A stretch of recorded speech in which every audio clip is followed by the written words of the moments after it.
الحمد لله رب العالمين. بشي رمضان دلشدي waxaan u ilaa bishii Shawaal dalashadeedii way naga soo gaadhay beela dhowra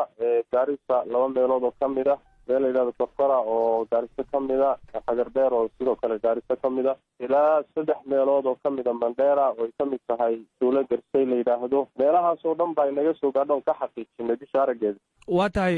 sheekh umul marka hadda dadka ma waxaad u xaqiijinaysaa in maalinta berri ah oo talaada ah ay tahay maalintii ugu horeysay ciidda ciidulfidriga sidaas weeye aragtidan wadanka Kenya gudihiisana meelaha badan baan ka aragnay laga xaqiijiyay caalamka islaamina wadamo fara badan baa ku dhawaaqay sida Sacuudiga, Kuwait, Turki, Qatar dawlado fara badan oo kalena waa ku dhawaaqeen annagana waa Kenya ahaan waa xaqiijinay aragtideeda meelaha ku sheegay baa laga arkay marka berri waa ciid weeye insha Allah ta'ala ciidukum mubaarak Allah inaga aqbalo. sheekh umul maadaama berri ay tahay maalintii ciidda oo dad badan oo muslimiin ah ay faraxsan yihiin haddana waxaa jira kumanaan kale oo aan awoodin inay ka qayb qaataan farxaddaasi marka maxaad u sheegi lahayd dadka muslimiinta ee ku dhagaysanaya waa u tahniideynaya guud ahaan muslimiinta gaar ahaan ummadda Soomaaliyeed ciidda ciidulfitriga waa ugu tahniideynaya